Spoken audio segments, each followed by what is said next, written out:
الحمد للہ رب العالمین والصلاة والسلام علی سید الانبیاء والمرسلین وعلی آلہ واصحابہ اجمعین اما بعد فاعوذ باللہ من الشیطان الرجیم بسم اللہ الرحمن الرحیم ان اللہ وملائکتہ یصلون علی النبی یا ایہا الذین آمنوا صلوا علیہ وسلموا تسلیما ان الذین یؤذون اللہ ورسولہ لعنهم اللہ فی الدنیا والآخرہ وأعد لهم عذابا مہینا صدق اللہ مولانا العظیم۔ واجب الاحترام حاضرین ناظرین،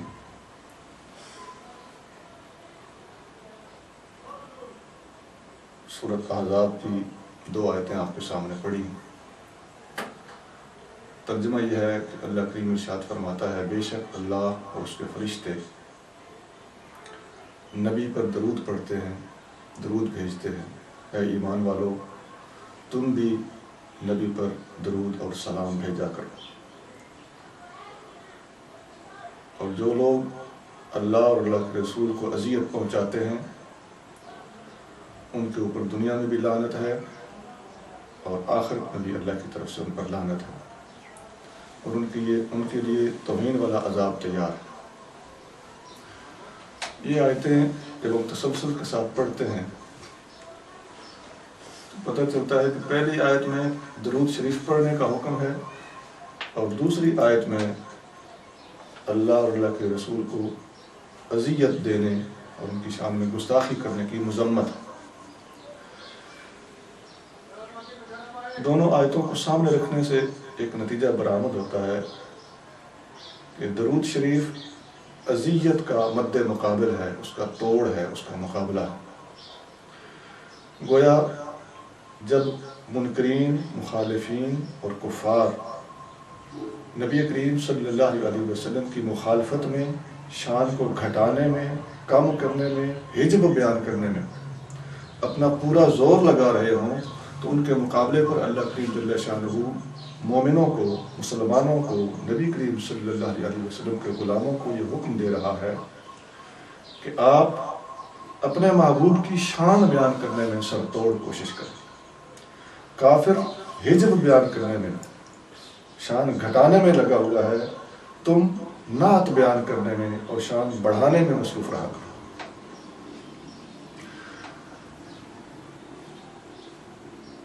نعت کا لفظ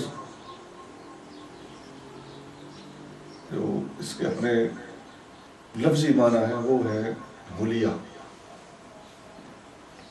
نقش و نگار، حد و خال بیان کرنا، یہ نعت ہوتا ہے لغت کے اعتبار سے۔ لیکن شرعی طور پر نبی کریم صلی اللہ علیہ وسلم کی شان بیان کرنا، آپ کا حلیہ بیان کرنا، آپ کے اوصاف بیان کرنا، آپ سے تعلق رکھنے والی کسی بھی چیز کو اچھے انداز میں پیش کرنا، یہ شریعت کی اصطلاح میں نعت کہلاتا ہے۔ تو گویا جس کلام میں بھی نبی کریم صلی اللہ علیہ وسلم کا ذکر خیر ہو، آپ صلی اللہ علیہ وسلم کے شہر کا ذکر ہو، گلیوں کا ذکر ہو، حلیے کا ذکر ہو، آپ صلی اللہ علیہ وسلم کے اوصاف کا ذکر ہو، اس کو مسلمان نعت کہا کرتا۔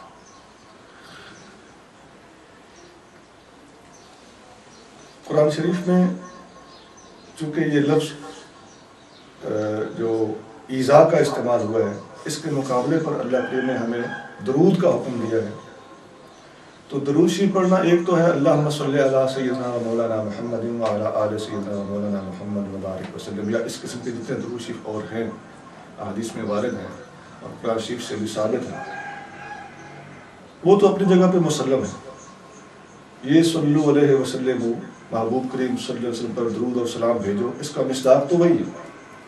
لیکن اضافی طور پر جب ہم اس لفظ کو دیکھتے ہیں جو ان کے مقابلے پر قرآن شریف نے استعمال کیا ہے، وہ لفظ ایذا ہے۔ محبوب کریم صلی اللہ علیہ وسلم کو ایذا نہ پہنچائی جائے بلکہ درود پڑھا جائے۔ اس سے ایک مفہوم نکھرتا ہے، وہ یہ ہے کہ نبی کریم صلی اللہ علیہ وسلم کی مدح و ثنا، صفت، شان، توصیف، اس کے سلسلے میں کہی جانے والی ہر بات دراصل اس ایذا کا الٹ ہے، اور یہ درود شریف کے ہی زمرے میں آتی ہے۔ درود شریف کا مفہوم اس لحاظ سے کافی سارا وسیع ہو جاتا ہے. حتیٰ کہ علماء نے لکھا ہے کہ نبی کریم صلی اللہ علیہ وسلم کے دین کی تعلیم، اس کو پھیلانا، دین کی تبلیغ اور ترویج کرنا، یہ بھی درود شریف ہی کی ایک شق ہے، درود شریف ہی کی ایک قسم ہے. درود قولی یہ ہے کہ درود شریف اللہم صلی پڑھا جائے، اور درود فعلی یہ ہے کہ نبی کریم صلی اللہ علیہ وسلم کے دین کی تبلیغ کی جائے. لیکن اصطلاح میں عام طور پر جب ہم نعت کا لفظ بولتے ہیں تو یہ نبی کریم صلی اللہ علیہ وسلم کے اوصاف سے تعلق رکھنے والی ایک چیز ہے، جس کو اشعار میں ڈھال کر بیان کیا جاتا ہے. اب ایک قاعدہ ہے کہ تعرف الاشیاء بازدادها، چیزیں اپنی ضد سے پہچانی جاتی ہیں. نعت کا مفہوم سمجھنے کے لیے نعت کی ضد میں آپ کو عرض کر دیتا ہوں. نعت کا الٹ ہے ہجب، جس کو پہلے قرآن کی زبان میں اذیت کے لفظ سے بھی واضح کر چکا ہوں. نبی کو اذیت پہنچانا نبی کی نعت کا برعکس الٹ. ایک لفظ کے لیے اس کے الٹ ہجب کا بھی استعمال ہوتا ہے. کفار نبی کریم صلی اللہ علیہ وسلم کی ہجب بیان کرتے تھے، حجاب بیان کرتے تھے، اور حضرت حسان بن ثابت رضی اللہ تعالیٰ عنہ اور دوسرے صحابہ علیہم رضوان نبی کریم صلی اللہ علیہ وسلم کی نعت بیان کرتے تھے. یعنی نعت توڑ ہے اس ہجب کا جو کفار لکھا کرتے تھے. اب یہ لفظ حضرت حسان بن ثابت رضی اللہ تعالیٰ عنہ نے استعمال فرمایا ہے نعت شریف میں. صحیح مسلم حدیث کی بڑی معروف کتاب ہے، اس کے اندر حضرت حسان بن ثابت رضی اللہ تعالیٰ عنہ کے 13 شعر بیان ہوئے. آپ فرماتے ہیں حجوت محمدا فعجبت عنہ وعند اللہ فی ذاک الجزاء. اے دشمن رسول، تو نے محمد کی ہجب بیان کی ہے، محمد کے نقائص بیان کیے ہیں، محمد کی شان میں گستاخی کی ہے. فعجبت عنہ، محمد کریم صلی اللہ علیہ وسلم کی طرف سے جواب دینے کے لیے میں تیار ہوں، میں کھڑا ہوں، میں حاضر ہوں. حجوت محمدا برا تقیا، تو نے اس محمد کریم صلی اللہ علیہ وسلم کی حجاب بیان کی ہے جو بر ہیں، نیکوکار ہیں، پرہیزگار ہیں، متقی ہیں. حجوت محمدا برا تقیا رسول اللہ سیمتہ الوفاء، وہ اللہ کے رسول ہیں اور ان کی عادت لج پالی ہے، وہ وفا کرتے ہیں، لج پالی کرتے ہیں، لجپال ہیں. لنا فی کل یوم من معد، ہمیں ہر روز دشمنوں کی طرف سے ان 3 چیزوں کا مقابلہ کرنا پڑتا ہے. سباب اور قتال اور حجاء، یا ہمیں دشمنوں کی طرف سے گالیاں سننا پڑتی ہیں، یا جنگ لڑنا پڑتی ہے، یا حضور صلی اللہ علیہ وسلم کی شان میں ہجب سننا پڑتی ہے. تو سباب گالی کو کہتے ہیں. دشمن یا حضور کریم کو گالیاں دے رہا ہوتا ہے، یا تلوار لے کے آ جاتا ہے جنگ لڑنے کے لیے، یا اشعار کی صورت میں سرکار دو عالم صلی اللہ علیہ وسلم کی ہجب بیان کرنے کے لیے کھڑا ہو جاتا ہے. تو ان تمام چیزوں کا جواب صحابہ کرام علیہ رضوان دیا کرتے تھے.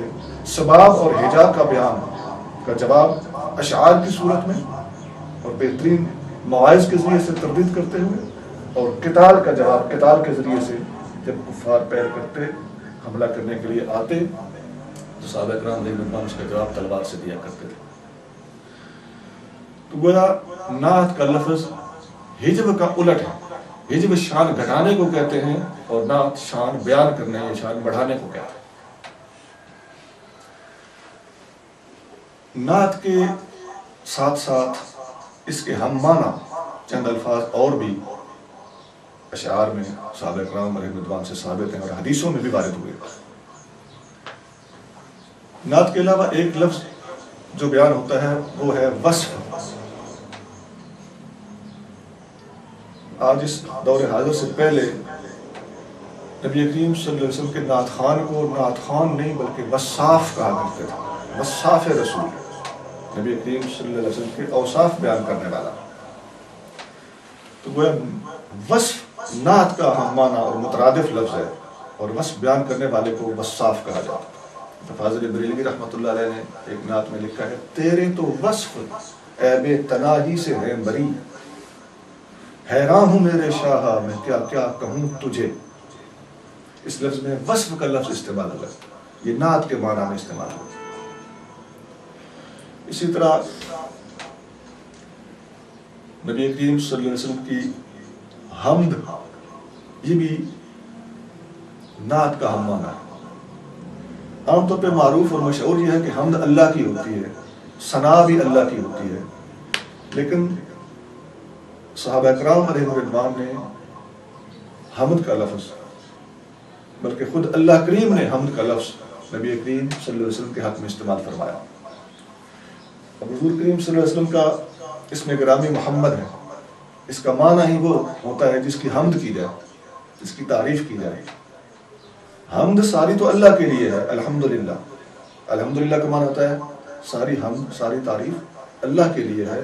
لیکن محمد نام ہے ہمارے نبی کریم صلی اللہ علیہ وسلم کا، یعنی تعریف کیا گیا حمد والا. اب الحمدللہ کو دیکھا جائے تو حمد والا اور محمد یہ اللہ کا نام ہونا چاہیے تھا، لیکن اللہ کریم نے اپنے حبیب کریم صلی اللہ علیہ وسلم کا یہ نام خود ایڈمٹ کیا ہے. قرآن میں متعدد مقامات پر آپ صلی اللہ علیہ وسلم کو محمد کہہ کے پکارا ہے، اور محمد کا معنی ہوتا ہے حمد والا، جس کی حمد کی جائے. اللہ کی حمد حقیقی ہے اور محمد کریم صلی اللہ علیہ وسلم کی حمد خدا کی عطائی ہے، خدا کی عطا کردہ ہے. اب اس میں کوئی کباہت نہ رہی، کوئی اختلاف نہ رہا، کوئی تضاد نہ رہا. اللہ کی حمد اپنی جگہ پہ درست ہے، نبی کریم صلی اللہ علیہ وسلم کی حمد اپنی جگہ پہ مسلم، دونوں باتیں درست ہیں. اس لیے آپ صلی اللہ علیہ وسلم کا اس میں گرامی محمد ہے. حضرت حسان بن ثابت رضی اللہ تعالیٰ عنہ اسی معنی میں یہ شعر لکھتے ہیں اور اسی مفہوم کو واضح کرتے ہیں شعر میں. آپ فرماتے ہیں ما ان مدحت محمدا بمقالت ولکن مدحت مقالتی بمحمدی. میں نے اپنے شعروں کے ذریعے سے محمد کی شان بیان نہیں کی، شان محمد کی میں نے نہیں بڑھائی، بلکہ میں نے محمد صلی اللہ علیہ وسلم کی وجہ سے اپنے شعروں کی شان بڑھائی. اب اس کے اندر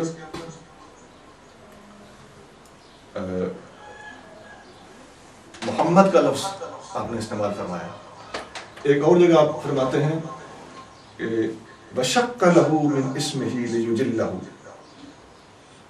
اللہ نے اپنے نام سے اپنے معبود کا نام پھاڑ کے شق کر کے نکالا ہے. فِذُ الْعَرْشِ مَحْمُودُ وَهَذَا مُحَمَّدٌ. عرش کا مالک محمود ہے، یعنی اللہ کا نام محمود ہے اور ہمارے نبی کا نام محمد ہے.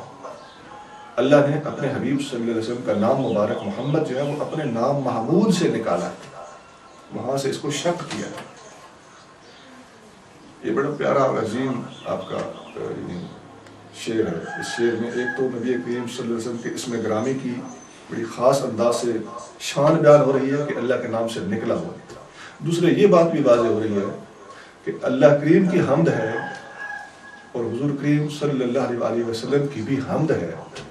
دونوں میں اشتراک پایا جاتا ہے، لیکن یہ اگر فرق کر لیا جائے کہ وہ خالق ہے، خالق ہونے کے لحاظ سے حمد کے لائق ہے، اور یہ مخلوق ہے اور مخلوق ہونے کے لحاظ سے تمام مخلوقات سے زیادہ حمد کے لائق ہیں، تو یہ دونوں باتیں اپنی اپنی جگہ پہ سیٹ ہیں، درست ہیں، اور مفہوم کو گڈمٹ کرنے اور غلط فہمیاں کھڑی کرنے میں جلدی نہیں کرنی چاہیے. بے شک اشتراک لفظی ہوا کرے. اب یہ حمد کا لفظ ہے جو اگرچہ عام طور پہ اللہ کے لیے مخصوص سمجھا جاتا ہے، لیکن نبی کریم صلی اللہ علیہ وسلم کے حق میں بھی یہ لفظ قرآن میں اور صحابہ کرام رضی اللہ عنہم کے اشعار میں بیان ہوا. اس کے بعد حدیث کا ایک نعت کا ہم معنی اور مترادف لفظ ثنا ہے.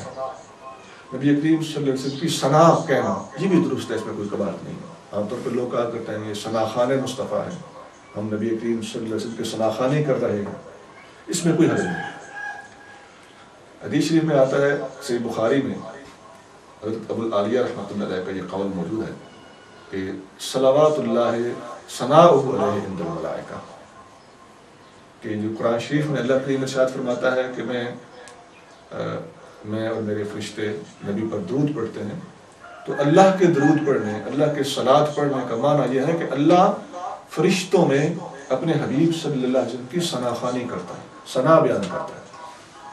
اب یہ لفظ ثنا ہے جو حدیث میں وارد ہوا ہے، تو اس سے پتہ چلتا ہے کہ حضور کریم صلی اللہ علیہ وسلم کی حمد اور حضور کریم صلی اللہ علیہ وسلم کی ثنا، یہ لفظ استعمال کر لینا اس میں کوئی قباحت نہیں ہے، یہ نعت ہی کے ہم مانا ہے. ایک لفظ مدح ہے یا مدحت، یہ میں نے آپ کو پہلے شعر سنایا ہے حسان بن ثابت رضی اللہ تعالیٰ عنہ کا، فرماتے ہیں ما ان مدحت محمدا بمقالتی، میں نے اپنے شعروں سے اپنے مقالات سے محمد کی مدح نہیں کی، بلکہ مدحت مقالتی بمحمدی، بلکہ محمد کریم صلی اللہ علیہ وسلم کی شان اتنی زیادہ ہے کہ ان کی جب کوئی بات کرتا ہے تو اس کے شعروں کو چار چاند لگ جاتے ہیں. میں نے اپنے شعروں کی عزت بنائی ہے حضور کی وجہ سے، حضور کی عزت بنانے والا میں کون ہوتا ہوں، یا عزت بڑھانا میری کا کیا مجال ہے. اس شعر میں بھی آپ نے نبی کریم صلی اللہ علیہ وسلم کے لیے مدح کا لفظ استعمال فرمایا اور مدح بھی ایسے انداز سے کی ہے کہ انتہا کر دی. یہ میں نے چند مترادفات بتائے ہیں جو الفاظ نعت کے معنی میں استعمال ہوتے ہیں، اور صحابہ کرام علیہ رضوان نے اور امت کے بہترین شعراء نے اپنے اپنے اشعار میں ان الفاظ کو استعمال کیا. اب ایک بات سمجھ لیجئے کہ نعت اگرچہ اس طریقے سے میں نے جیسے بتایا ثابت ہے قرآن سے بھی اور صحابہ کرام رضوان کے طریقے سے بھی، ان کے عمل سے بھی. خود احادیث کے اندر، مرفوع احادیث کے اندر نبی کریم صلی اللہ علیہ وسلم کے اپنے ارشادات عالیہ کثرت سے موجود ہیں، جن سے پتہ چلتا ہے کہ نعت خوانی ایک عظیم عبادت ہے. حدیث شریف میں آتا ہے کہ نبی کریم صلی اللہ علیہ وسلم حضرت حسان بن ثابت کو خود فرمایا کرتے تھے، عجب انی، اے حسان کافر میری حزب بیان کر رہے ہیں، تم میری طرف سے جواب دو.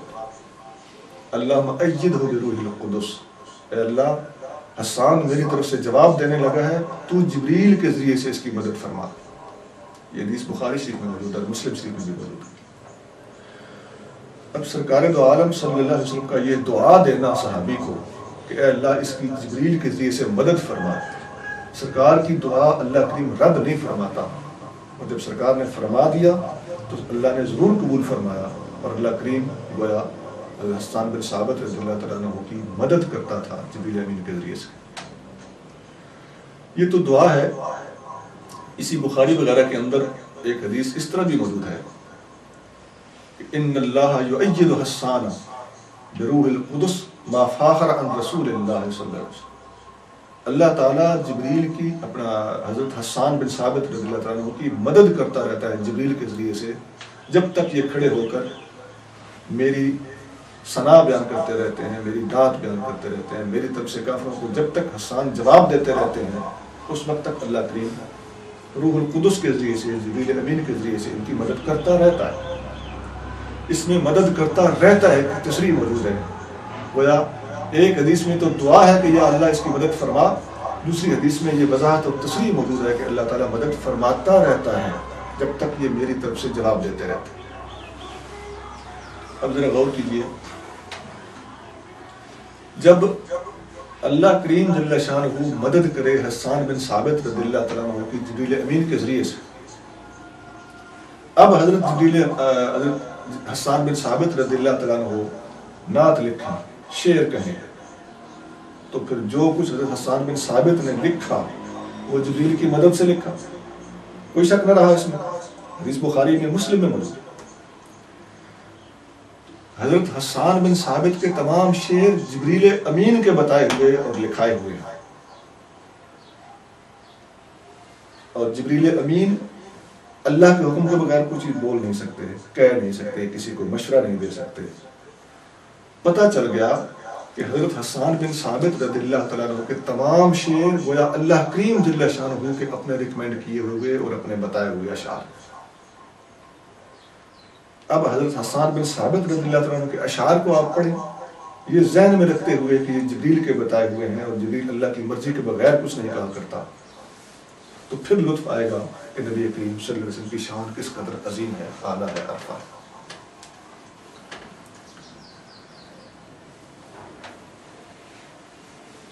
یہ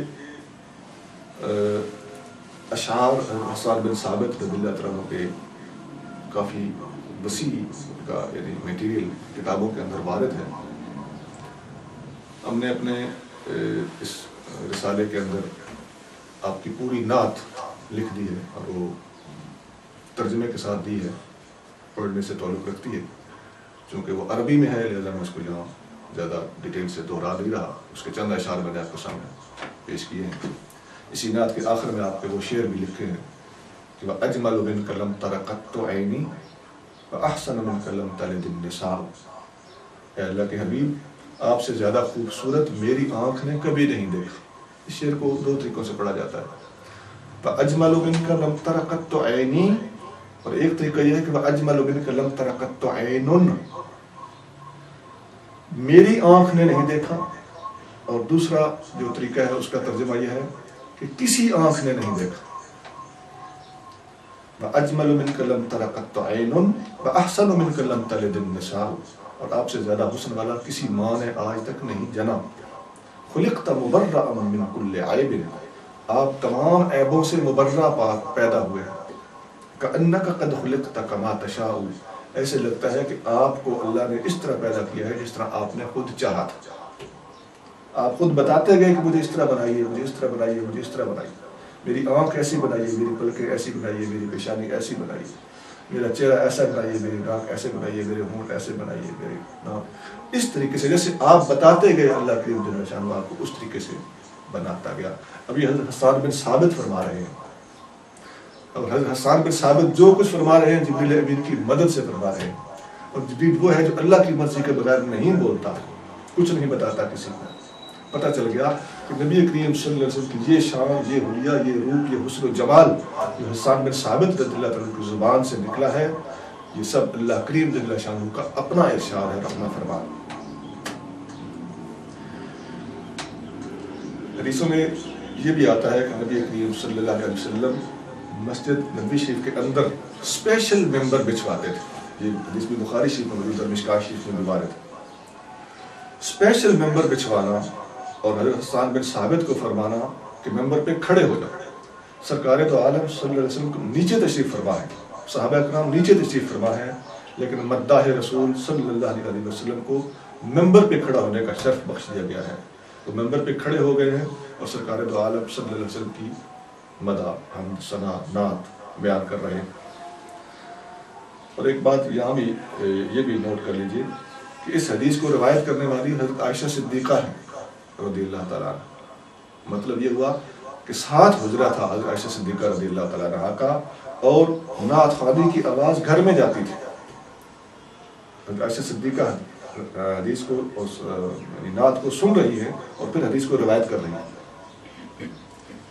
پتہ چل گیا کہ نعت سننا مردوں کے لیے بھی جائز ہے, عورتوں کے لیے بھی جائز ہے. اس لیے کہ نعت ہمارا ایمان ہے, اس سے ایمان, اس سے محبت رسول صلی اللہ علیہ وسلم میں اضافہ ہوتا ہے, اور محبت رسول ہی ایمان. تو نعت مرد بھی سن سکتے ہیں, عورتیں بھی سن سکتی ہیں. یہ الگ بات ہے کہ عورتیں الگ بیٹھی ہوں پردے میں, مرد الگ بیٹھے ہوئے ہوں, لیکن نعت سن لینا عورتوں کے لیے بھی صحیح ہے, جائز ہے, اس میں کوئی حرج نہیں. ایک حدیث شریف میں آتا ہے, مشکات شریف میں حدیث موجود ہے, ایک دفعہ آپ صلی اللہ علیہ وسلم نے ایک صحابی کو فرمایا, اور صحابی نبی کریم صلی اللہ علیہ وسلم کے پاس آنا جانا رہتا تھا. ان کا اسم شریف تھا انجشہ. ان کی آواز اچھی تھی, وہ ہدی گایا کرتے تھے. یہ ہدی ہوتی ہے یا ہدا اس کو کہتے ہیں, یہ اونٹوں کے چرواہے جو ہوتے ہیں عرب کے علاقے میں, وہ اونٹوں کو جب چرا رہے ہوتے ہیں تو وہ اپنے انداز میں وہ کچھ گایا کرتے ہیں. وہ جائز کلام ہوتا ہے, اچھا مہذب کلام ہوتا ہے, اس میں کوئی وہ گانے والا انداز یا رنگ نہیں ہوتا, لیکن وہ کوئی نعت بھی نہیں ہوتی, ایک عام علاقائی کلام ہوتا ہے. وہ گایا کرتے تھے, پڑھا کرتے تھے. اس کے لیے کچھ مترادف الفاظ میرے ذہن میں ہیں جو ہم پنجابی میں استعمال کرتے ہیں, لیکن میں وہ لفظ استعمال نہیں کرنا چاہتا. تو ان صحابی کو نبی کریم صلی اللہ علیہ وسلم نے ایک دفعہ فرمایا کہ رویدک یا انجشا، اے انجشا کچھ سناؤ، کچھ کلام ہو جائے. لا تکسر القواریر، لیکن تیری آواز عورتوں تک نہیں جانی چاہیے. معنی کیا ہے؟ اس لیے کہ وہ کلام جو اس صحابی کو پڑھنے کا حضور صلی اللہ علیہ وسلم نے فرمایا تھا وہ نعتیہ کلام نہیں تھا، وہ کوئی ایسا دینی کلام نہیں تھا. وہ ان کا چرواہوں والا، اونٹ چرانے والا وہ کلام تھا جو وہ جنگلوں میں گایا کرتے تھے. اس قسم کا وہ کلام تھا جو شریعت کے مطابق تھا، لیکن وہ نعت بھی نہیں تھا. پتہ چل گیا کہ ایسا کلام جو ہدی ٹائپ ہوتا ہے، وہ شریعت کے مطابق ہی ہو، وہ عورتوں کے لیے جائز نہیں ہے. لیکن اگر نعت ہو تو وہ عورتوں کے لیے جائز ہے. اسی لیے اس نعت والی حدیث کو سیدہ صدیقہ روایت فرما رہی رضی اللہ تعالیٰ عنہ.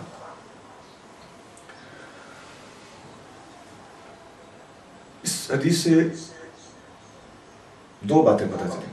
ایک تو یہ کہ نعتیہ کلام عورتیں سن سکتی ہیں، اور نعت کے علاوہ دوسرا جو صرف کلام ہوتا ہے، وہ کتنا ہی مہذب ہو، جس کے اندر مجاز کا بھی احتمال ہوتا ہے، ایسا کلام عورتوں کے لیے جائز نہیں ہے. اور یہ بھی پتہ چل گیا کہ وہ جو سرکار نے فرمایا تھا رویدہ کا ذرا پڑھ کچھ سنا دے، تو وہ صحابی سر سے ترنم سے پڑھا کرتے تھے. پتہ چل گیا کہ نعتیہ کلام تو دور کی بات ہے، اس قسم کا کلام بھی جب ترنم کے ساتھ پڑھنا جائز ہے تو نعت بھی ترنم سے پڑھنا بدرجہ اولا ثابت ہو گیا. یعنی ترنم لگا کے، سر لگا کے کلام کو پڑھنا درست ہے، صحیح ہے، جائز ہے، بشرطے کہ کلام مہذب ہو اور دائرہ شریعت کے اندر.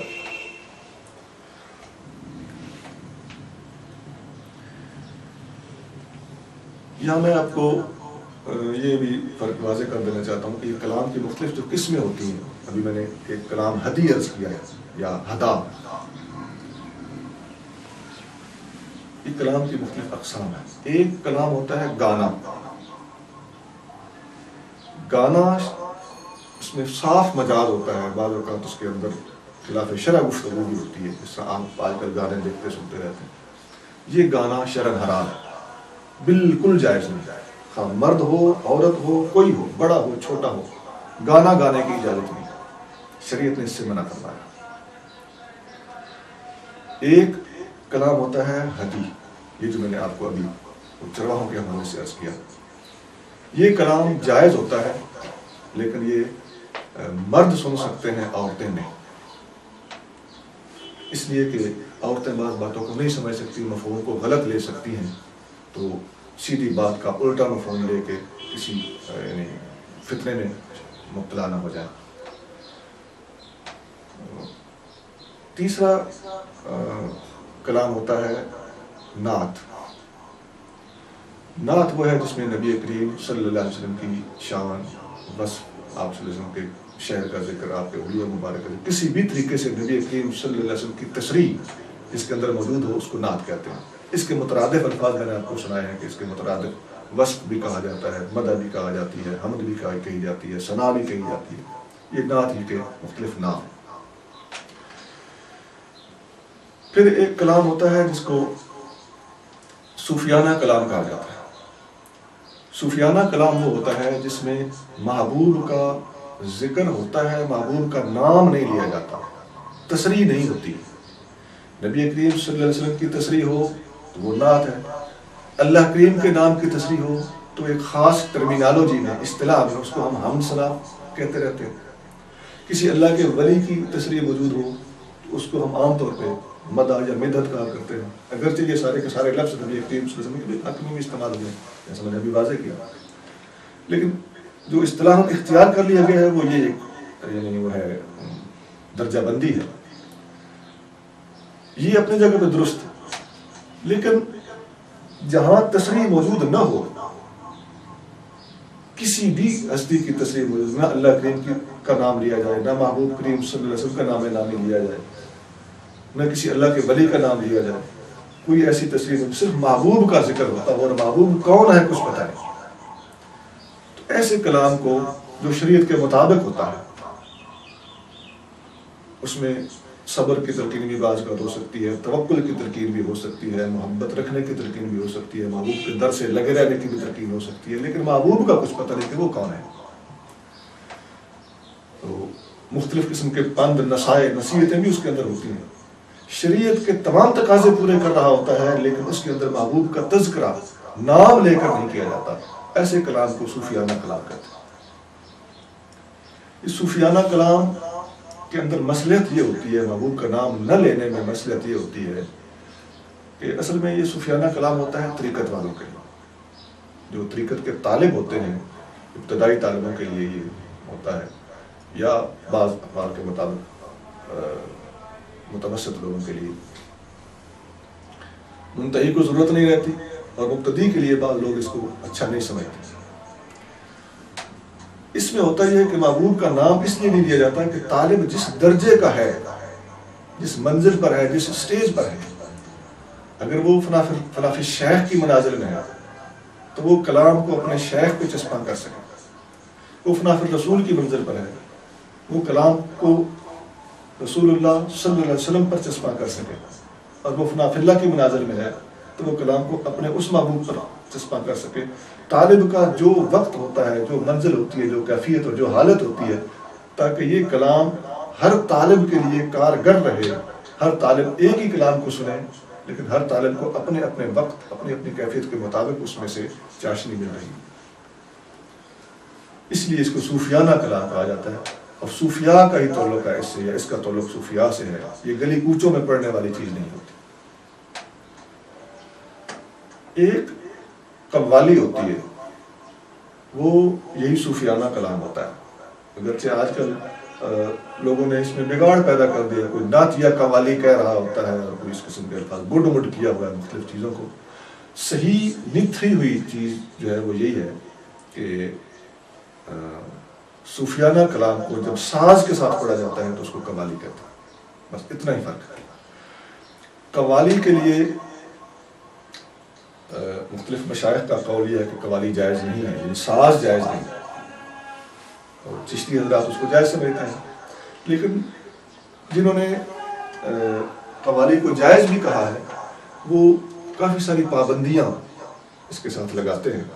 ان کا طریقہ یہ ہوتا ہے کہ قوالی پڑھی جائے تو شیخ کی موجودگی میں پڑھی جائے، مرشد موجود ہو تو قوالی پڑھی جائے، قوالی پڑھنے والے باوضو ہوں تو قوالی پڑھی جائے، ان کے چہرے پہ داڑھی ہو، شریعت کے پابند ہوں تو وہ قوالی کریں، نماز کا ٹائم نہ ہو جس وقت قوالی ہو رہی ہے اس وقت قوالی کریں، اور قوالی کی محفل میں عورتیں، بچے اور جو طریقت کو نہیں سمجھنے والے لوگ وہ شامل نہ ہوں۔ ہر خاص و عام کے لیے قوالی کو درست نہیں سمجھتے۔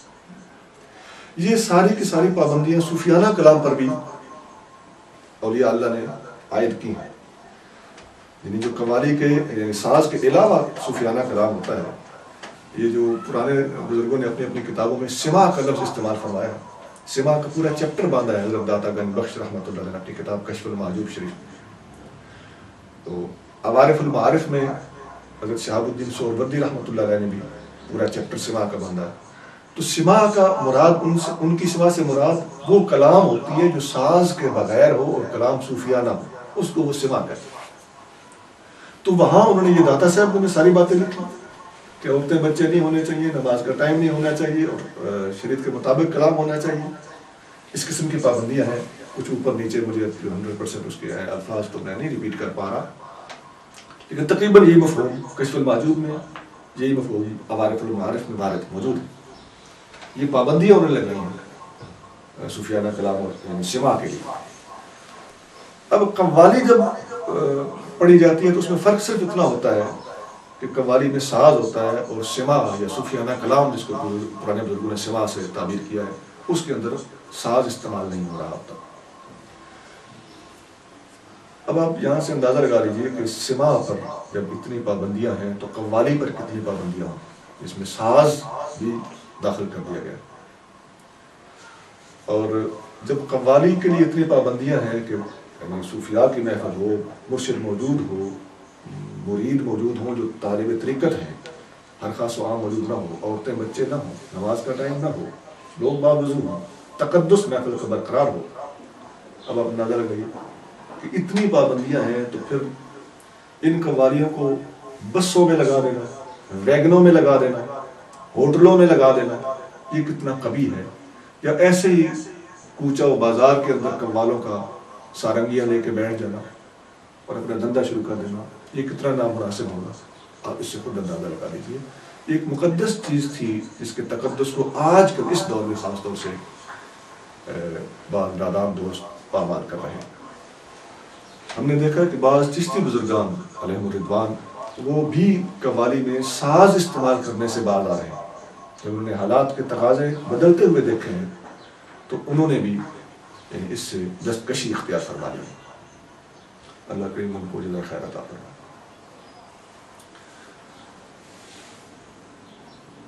پھر میں ایک بات آج کے دور کے لحاظ سے بڑی اہم ہے، اس کو بھی واضح کر دینا چاہتا ہوں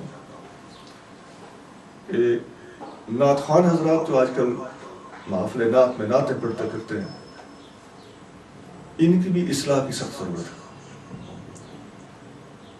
سب سے پہلی بات تو یہ ہے کہ نعت خوان حضرات ان میں سے بعض پیشہ ور نعت خوان ہوتے ہیں جو مکا کر کے ڈیل کر کے رقم لے کر نعت کی محفل میں آتے ہیں. لاکھوں روپے تک ہم نے سنے ہیں، میں نے تو آمنا سامنا تو نہیں ہوا ایسے لوگوں کا. تو اتنی ڈیل کر کے آنا اور پھر جب وہ سٹیج پر تشریف لاتے ہیں تو اپنے جیسا بڑا عاشق کسی کو شو نہیں ہونے دیتے. سب سے بڑے عاشق شاید یہی ہے، اور بلکہ اولیاء اللہ پتہ نہیں کیا کچھ اپنے آپ کو وہ شو کرتے ہیں. ان کے انداز، طریقے، اشارے بہت کچھ بتا رہے ہوتے ہیں کہ یہ کیا چاہتا ہے، کیا کہنا چاہتا ہے. یاد رکھیے کہ مکا کر کے آنا شریعت میں بالکل جائز نہیں ہے.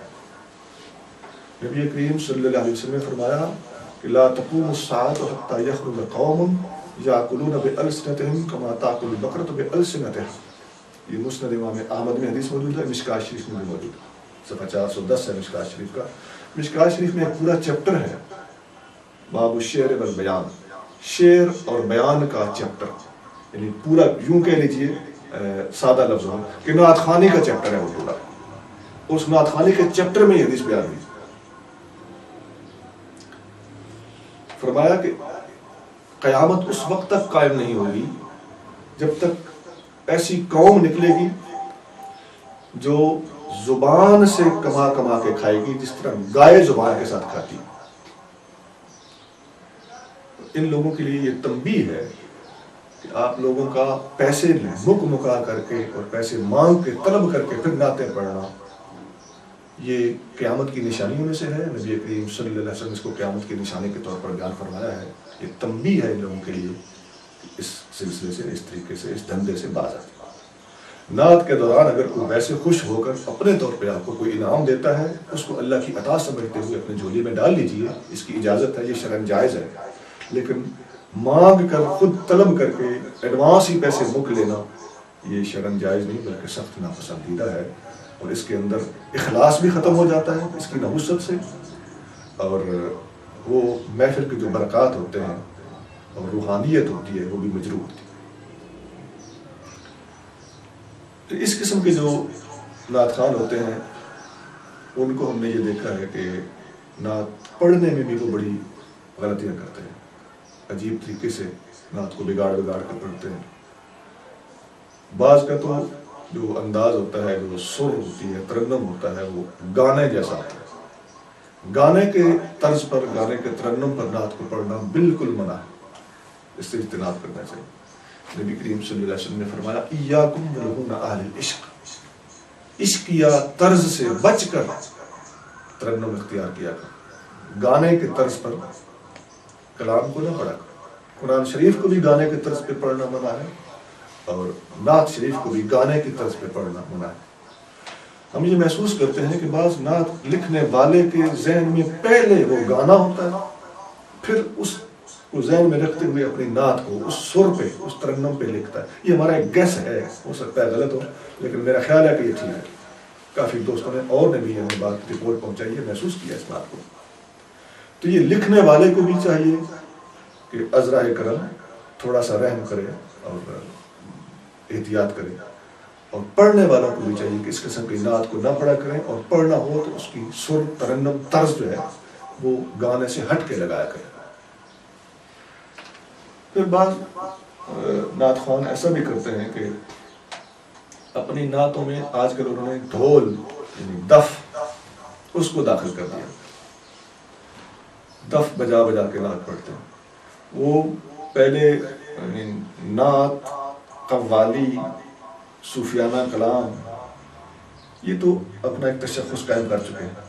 یہ اس دور کی ایک نئی چیز ہے جو ہمارے سامنے آئی ہے۔ یہ پہلے یعنی چند سال پہلے یہ نہیں ہوتا تھا، دف بجا کے نعت پڑھنا یا ڈھول بجا کے نعت پڑھنا، یہ اس دور کی ایجاد ہے۔ تو ان لوگوں سے بھی درخواست ہے کہ اس قسم کی باتیں نہ کریں۔ آپ کے جو نعت خوانی کی محفلیں ہوتی ہیں وہ ہم نے محسوس کیا ہے کہ نعت خوانی کی محفل کم ہوتی ہے، آپ اسے نعت خوانی کی محفل سمجھ رہے ہوتے ہیں، لیکن یقین کیجئے کہ سنجیدہ اور پختہ ذہن کے لوگوں کو وہ تھیٹر نظر آ رہا ہوتا ہے، نعت خوانی کا تقدس وہاں پہ نظر نہیں آ رہا۔ ہم نے خود بعض محفل میں لوگوں کو کھڑے ہو کے دھمال ڈالتے دیکھا، یہ کوئی طریقہ نہیں ہے۔ وہ صوفیاء کی محافل جو اندر خانہ بند کمرے میں ہوتی تھیں اور باقاعدہ وضو کے ساتھ اور شریعت کے تمام تقاضوں کے مطابق ہوتی تھیں، مرد، چھوٹے بچے اور عورتیں ان میں شامل نہیں ہوتے تھے، وہ مقدس محفلیں کہاں، اور آپ کا یہ سر عام بازاروں میں، گلیوں میں، سڑکوں پر بلاک کر کے سڑکوں کو اور ایسی کھلی جگہوں پر، مقامات پر اور پارکوں میں اس قسم کی محافل نعت سجانا، اور پھر جیسا میں نے ایک لفظ استعمال کیا ہے کہ وہ نظر تھیٹر آ رہا ہوتا ہے اور اس کا نام آپ نے نعت خوانی کی محفل رکھا ہوا ہوتا ہے، محفل نعت اور محفل نور اور نور کی برسات۔ یہ اس قسم کے فریب مت دیجیے اپنے آپ کو۔ اللہ کریم جل شانہ نیتوں کے حال بھی جانتا ہے اور صورتحال سے آپ سے زیادہ واقف اور آگاہ ہوتا ہے، یہ کیا ہے اور کیا نام اس کو دے دیا گیا۔ ہم خود الحمدللہ نعت کے قائل ہیں، میں خود نعتیں لکھتا ہوں اللہ کی توفیق سے، اللہ کے حبیب صلی اللہ علیہ وسلم کی نگاہ سے۔ نعت خوانی کے قائل حضرات، نعت خوانی کو اپنا ایمان سمجھنے والے حضرات آپ کو منع کر رہے ہیں کہ خدا را ایسے حرکتوں سے باز آ جائے۔ کسی بھی جید عالم دین کے پاس آپ چلے جائیں، وہ یہی بات کہے گا جو فقیر کر رہا ہے۔ تو پھر جاننے والے جب آپ کو منع کر رہے ہیں تو پھر آپ باز کیوں نہیں آتے؟ آپ ڈنڈی کیوں مارتے ہیں؟ پھر آگے سے طرح طرح کی حجتیں کرنا، دلائل لے کے آ جانا۔ عالم دین سے دلائل لاؤ تو پھر ہم آئیں۔ عالم دین تمہیں منع کرے گا سرکس، اور اگر تمام ہی علماء آپ کو منع کر رہے ہیں تو پھر جان لیجئے کہ آپ غلطی پر ہیں، اور قیامت کے دن ان باتوں کا جواب دینا آپ کے لیے مشکل ہو جائے گا، باز آ جائے گا۔ پھر بعض نعت خوان یہ بھی کرتے ہیں کہ اپنے پیچھے انہوں نے وہ بٹھائے ہوئے ہوتے ہیں گویے، دو چار آدمی پیچھے بیٹھے ہوئے ہیں سوزی قسم، یہ آگے آگے پڑھتا ہے تو وہ پیچھے اللہ اللہ، اس طرح اللہ تعالیٰ معاف کرے میں غلطی سب ان کی جو ریپیٹ کرنے کے لیے، اپنا نقل کرنے کے لیے میں نے ایسے کہا ہے، اس طرح سے اللہ کریم کا نام بگاڑا جا رہا ہوتا ہے، یہ بالکل شرعاً جائز نہیں ہے، اس سے اوائڈ کرنا چاہیے۔ تو اللہ کا نام بگاڑتے رہتے ہیں، وہ پتہ نہیں اللہ اللہ یہ کون سا ہے وہ انداز پڑھنے کا، ان چیزوں سے بچنا چاہیے۔ میں اپنے کلام میں اور نعت میں رنگ پیدا کرنے کے لیے وہ پیچھے دو چار بندے بٹھائے ہوتے ہیں، وہ پیشہ ور قسم کے ہوتے ہیں، ان کو کچھ پتہ نہیں ہوتا شریعت کیا کہتی ہے، حق کیا ہے، باطل کیا ہے، بس وہ ڈھول لگے ہو سر پہ۔ اچھا، پھر ایک دفعہ میں نے دیکھا کیسٹوں میں بھی بعض بات سنا ہے کہ وہ جب چل رہی ہوتی ہے کیسٹ یا وہ اسپیکر آن ہوتا ہے تو ایکو کھول دیتے ہیں اس کی اسپیکر کی، وہ ڈھکا ڈھکا ڈھکا ڈھکا کر رہا ہوتا ہے پیچھے سے، یہ بھی منع ہے۔ یہ وہی ڈھول ہے، ڈھول کی ایک ماڈرن شیپ ہے، شکل ہے، بج تو ڈھول ہی رہا ہے، اگرچہ وہ تبلے سے، دف سے، تبل سے نہیں بج رہا۔ آپ نے کسی ماڈرن طریقے سے سائنسی طریقے سے ڈھول بجا دیا، چیز تو وہی ہے جو ممنوع تھی۔ نبی کریم صلی اللہ علیہ وسلم نے فرمایا امرنی ربی بمحق المعازف، میرے اللہ نے مجھے حکم دیا ہے کہ ڈھول توڑ کر پھینک دیے جائیں، اور اس موضوع پر بے شمار حدیثیں موجود ہیں ڈھول کی مذمت کے بارے میں۔ بخاری شریف میں حدیث موجود ہے، سنن بیہقی میں حدیث موجود ہے، یہ سنن مسند امام احمد میں حدیث میں بھی آپ کو سنا رہا ہوں، مشکاۃ شریف میں بھی وارد ہے۔ موسیقی کے تمام آلات حرام ہیں، یہ حضرت عبداللہ ابن عباس رضی اللہ تعالیٰ عنہ کا ارشاد سنن بہقی کے اندر موجود ہے. انہوں نے نام لیا ہے دف، طبل، بانسری، یہ نام لے کے آپ نے فرمایا کہ ساری کی ساری ممنوع ہے اور حرام ہے. تو پھر یہ ساؤنڈ کے ذریعے سے، ایکو کے ذریعے سے اگر کوئی پیدا کر لے وہی آواز جو ڈھول کی ہوتی ہے، تو میں اس کی مکاری ہے، اور اللہ کریم جل شانہ کے سامنے کوئی مکاری نہیں چلا سکتا.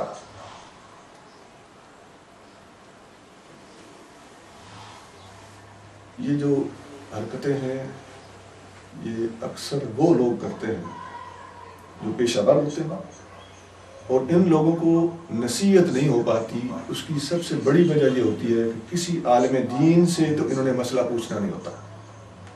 ان کے ذہن میں بیٹھ گیا ہے کہ ہم ہی اولیاء اللہ ہیں، ہم مداح مصطفیٰ صلی اللہ علیہ وسلم. وہ شعر یہ پڑھتے ہیں اپنی شان میں کہ میں قیامت کو بتاؤں گا کہ میں مداح تھا. مداح مصطفیٰ کی یہ شان ہے، نعت خوان کی یہ شان، اپنی طرف سے اپنی جیب سے نکال کے وہ شانیں بیان کرتے رہتے ہیں. جیسے اللہ کریم کو تو نیتوں کے حال کا پتہ ہی نہیں، خدا نخواستہ.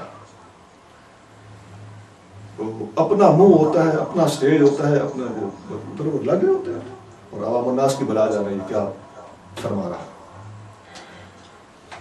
یہ لوگ اپنی محفلوں میں تقریر نہیں رکھا کرتے.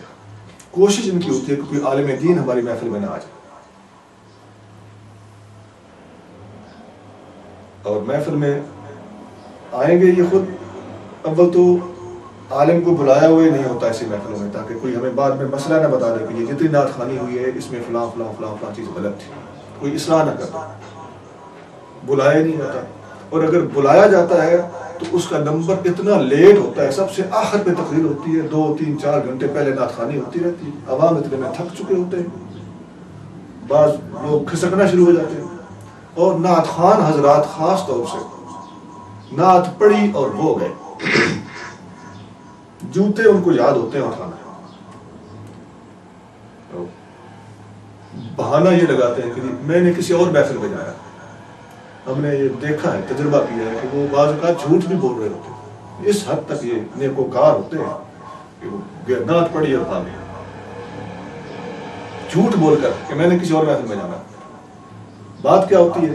بعد میں بیٹھوں گا، تقریر سننی پڑے گی، بات سننی پڑے گی، نصیحت سننی پڑے گی، ہو سکتا ہے میری نعت کے بارے میں کوئی بات ایسی ہو جائے تو مصیبت بن جائے گا، بہتر ہے اٹھو بھاگو. یہ پیشہ ور نعت خوانوں کی عادت ہوتی ہے، جو اللہ کے پیارے نیک نعت خوان ہیں، ان کی بھی بہت سی تعداد پاکستان میں موجود ہے. وہ یہ حرکتیں نہیں کرتے. ایسے لوگوں کو آپ لوگ بھی اپنی محفلوں میں دعوت مت دیا کریں، اور جب تجربہ ہو جائے کہ اس قسم کی حرکتیں کرتا ہے تو اس کے بعد تو کم از کم اس کو بالکل ضائع مت لگائیں. اللہ تعالیٰ ایسے لوگوں سے، ایسے نعت خوانوں سے مسلمانوں کو، سنیوں کو محفوظ رکھے اور بچائے. پھر بعض کلام ایسے ہوتے ہیں، خود کلام لکھنے والے نے یہ کلام کمال کیا ہوتا ہے کہ اس کا کلام ہی شریعت کے مطابق نہیں آتا. یہ سب سے مختلف اور عجیب خامی ہے. نعت لکھنے والے کو پتہ نہیں ہے شریعت کیا ہے، اس نے کہیں سے سن لیا ہے کہ نبی کریم صلی اللہ علیہ وسلم کی نعت لکھنا بڑا اجر کا کام. وہ حضرت حسان بن ثابت بننے کے لیے وہ خود بخود نعت لکھنی شروع کر دیتا ہے، جو اونٹ پٹانگ کلام ہوتا ہے وہ اس میں جڑ دیتا ہے. کہیں اللہ کریم جل شانہ کی بے ادبی کر رہا ہوتا ہے، کہیں حضرت جبریل امین کی بے ادبی کر رہا ہوتا ہے، کہیں دوسرے انبیاء علیہ السلام کی بے ادبی کر رہا ہوتا ہے، کہیں اہل بیت کی بے ادبی کر رہا ہوتا ہے، کہیں صحابہ اکرام کی بے ادبی کر رہا ہوتا ہے، کہیں غلو کرتے کرتے اہل بیت کی شان اس طرح سے بیان کر رہا ہوتا ہے جس طرح مناسب نہیں تھی، کہیں غلو کرتے کرتے صحابہ اکرام کی شان ایسے بیان کر رہا ہوتا ہے جیسے مناسب نہ تھی. تو یہ غالی اور جاہل اور بیوقوف قسم کے لوگ جب کلام لکھنے بیٹھتے ہیں تو وہ پھر دین کی تباہی کر دیتے ہیں، اور کلام پڑھ کے سنانے والا تو ان سے بھی کوڑا ہوتا ہے. اس کو تو صرف سر سے غرض ہے، پیسے سے غرض ہے. وہ کلام ادھر پڑھ کے چلے جاتے ہیں. عوام الناس کے اندر اس دور میں گمراہیاں جو پھیل رہی ہیں اس میں ایک بہت بڑا رول ان نعت خوانوں کا، نعت نویسوں کا اور نعت خوانوں کا. فاضل بریلوی رحمۃ اللہ علیہ، مولانا رضا خان رحمۃ اللہ علیہ نے ایک بڑی پیاری بات لکھی اور فرماتے ہیں کہ نبی کریم صلی اللہ علیہ وسلم کی نعت لکھنا ہر کسی کے بس کا کام نہیں. اگر نعت لکھتے وقت شان حد سے زیادہ بیان کر دی تو شرک ہو جائے. اور اگر شان سرکار دو عالم صلی اللہ علیہ وسلم کے مقام سے گھٹ کر بیان کی تو یہ بے ادبی ہو جائے گی. اب یہ بن گئی ایک پل صراط جس پر سے گزرنا ہے، ادھر گیا تو شرک، ادھر گیا تو بے ادبی. نہایت احتیاط سے کلام لکھنا ضروری ہوتا ہے، اور یہ کام کر کے دکھانا ہر کسی کے بس کا کام نہیں.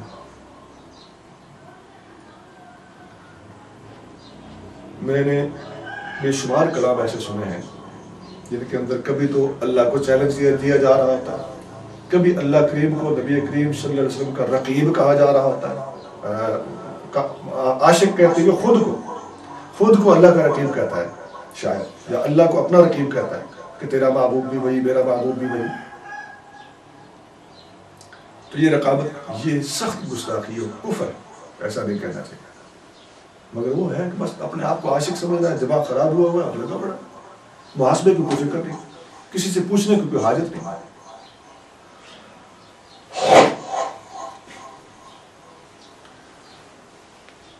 اسی طرح بعض اوقات لوگ حضرت جبریل علیہ السلام کی توہین کر دیتے ہیں. جبریل امین، تو کیا جانے شان حضور کے غلام کی، تو کیا جانے شان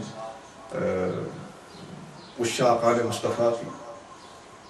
یا جبریل امین حضور صلی اللہ علیہ وسلم کے دروازے پہ اس طرح لا کے جبریل امین کو کھڑا کر دیتے ہیں بعض لوگ کلام میں کہ وہ جیسے بالکل ہی وہ کوئی گئی گزریا کوئی بندہ ہے، جیسے کوئی گلیوں میں بھیک مانگنے والا کوئی فرد ہے. یہ بات نہیں کرنی چاہیے. جبریل امین اللہ کے رسول فرشتے ہیں اور تمام فرشتوں سے افضل ہیں.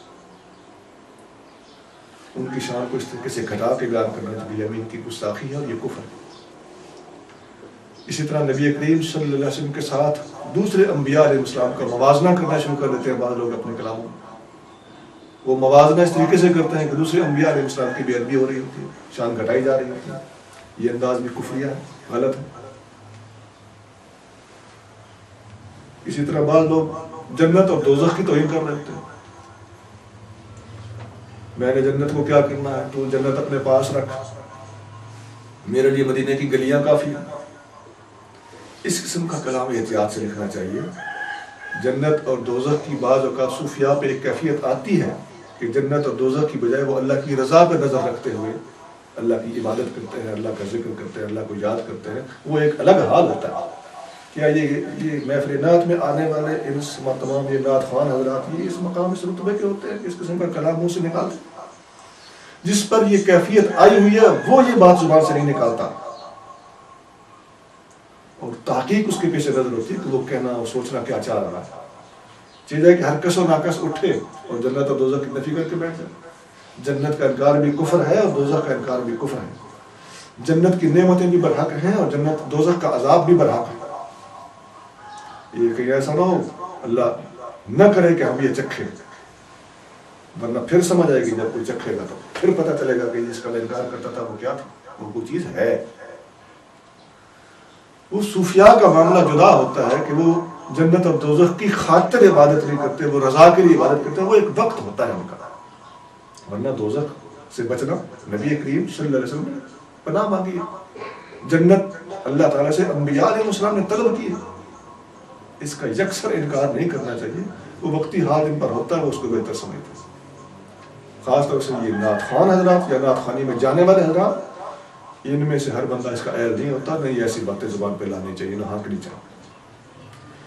یہ وہ باتیں ہیں جو یہ جاہل نعت نویس اور اس قسم کے نعت خوان یہ لکھتے ہیں اور پڑھتے رہتے ہیں. میں نے جان بوجھ کر وہ شعر آپ کو نہیں سنائے جن میں اس قسم کا کلام موجود ہے. اگر میں وہ شعر سنا دوں تو نشاندہی ہو جائے گی کہ یہ فلاں شاعر نے بکواس کی ہے یا بونگی ماری ہے، تو پھر اس طرح معاشرے میں مناسب نہیں ہے. لیکن میں دست بستہ گزارش کرتا ہوں ان حضرات سے کہ برائے مہربانی اپنا کلام لکھتے وقت تھوڑا سا شرم و حیا کو بھی ہاتھ مار لیا کریں، اور نعت پڑھنے والے کو بھی چاہیے کہ تھوڑا سا تحقیق اور سوچ سمجھ سے کام لے لیا کریں. اگر آپ میں خود عقل نہیں ہے، سمجھ نہیں ہے، تو کسی اپنی نعت لکھیں، کسی عالم دین کو دکھا لیں کہ جی آپ، وہ عالم دین ہو سکتا ہے وزن کی باریکی کو نہ جانتا ہو، وہ تو علماء جانتے ہوتے ہیں وزن کو. اوزان صرف کی ابتدا میں ہمیں پڑھا دیے، مولویوں کو، علماء کو پڑھا دیے جاتے ہیں.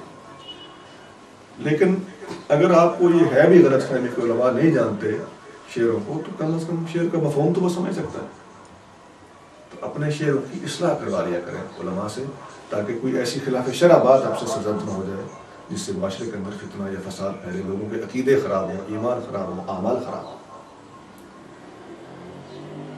یہ نعت خوانی کے حوالے سے مختصر سی باتیں تھیں۔ اللہ کریم مجھے اور آپ کو نبی کریم صلی اللہ علیہ وسلم کی کما حق کو شان کو ماننے کی توفیق عطا فرمائے، اور آپ کی صدا خوانی کرنے کی توفیق عطا فرمائے۔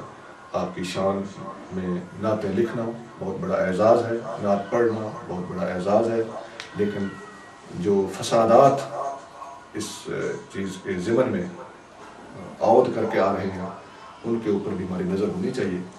اس مسئلے اور ضرورت کو محسوس کرتے ہوئے میں نے کچھ مختلف انداز سے آج تقریر کی ہے۔